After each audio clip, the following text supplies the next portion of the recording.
So here in this portion we are going to discuss about fire lift. Okay, so during the fire accident, what shall be the precautions you should take for fire lift? One fire lift, one fire lift per one 1200 square meters for a floor area for exclusive use of firemen. So there should be, what do you mean by this one? Whatever may be the building size, okay, don't worry about that one. If that building area is a 1200 square meter, 1200 square meter of floor area, there should be one separate lift. For whom? For fire persons. For fire persons, one separate lift should be given. Okay, so that lift, the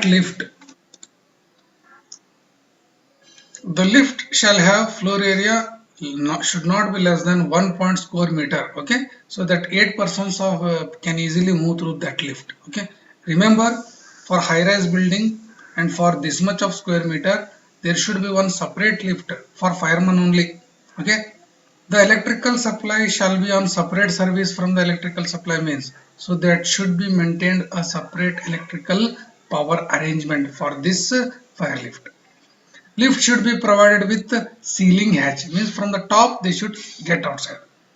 The word fire lift shall be conspicuously displayed in fluorescent paint on the lift landing doors at each floor level, means at every floor level there should be board showing that fire lift. The speed of fire lift shall be such that it can reach the top floor from the ground floor within 1 minute. So its speed is very fast. Okay, so now can you see here the extinguishing perform basement portion? It is a basement portion and it is called as a service duct or service shaft. Basement, what is happening here? Each basement shall be separately ventilated, means separate ventilation should be there. Staircase of basement shall be enclosed type. It's okay. Service duct or shaft. So these provide what? Ventilation, no? Ventilation and other amenities will be there. It should be free from other smoke and dust carry. Okay. Service ducts should be enclosed by walls of 2 hour and doors of 1 hour fire rating. Means what? Fireproof. Ratings of the fire have been given. 1 hour for doors, 2 hours for the walls. A vent opening at the top of the service shaft shall be provided. This is the vent for the service shaft. This is the vent, means opening portion.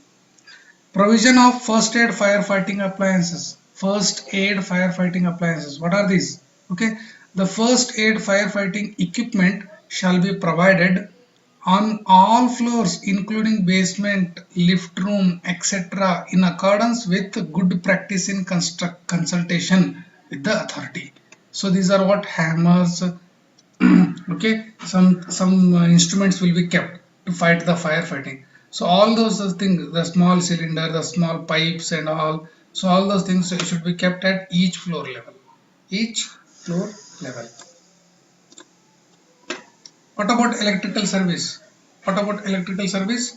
Electrical distribution cables or wiring shall be laid in a separate duct. There should be no common duct for the electrical.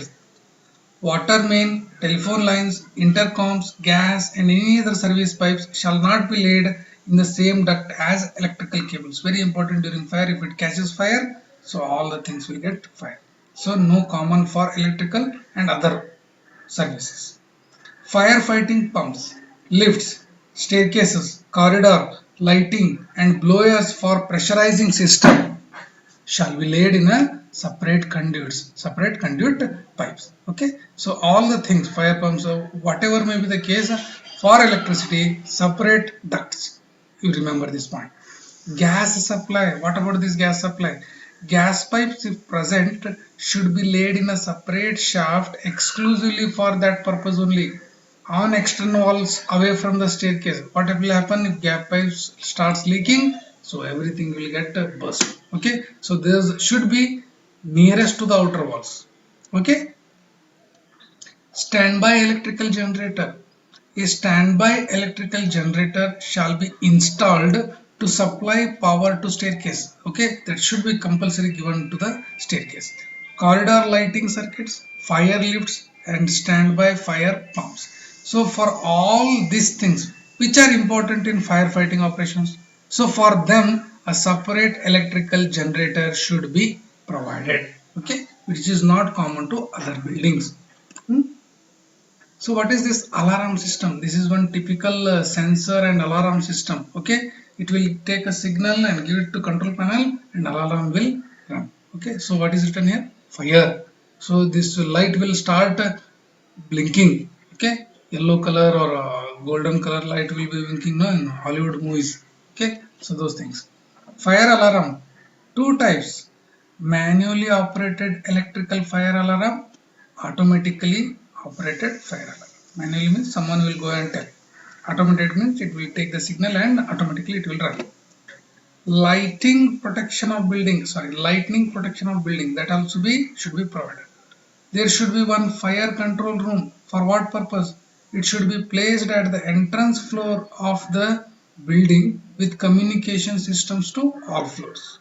Okay, it's act as a one control room. Okay, control room means what? One person, two persons will be there. So monitoring all the parts of the floor. So where what happening? Okay, like that. That control room should be there. That should be near to the ground floor, and it should be able to communicate with the all the floors, and it should send and receive the messages. Fire officer, a qualified fire officer with experience of not less than 3 years. So they have given the qualification.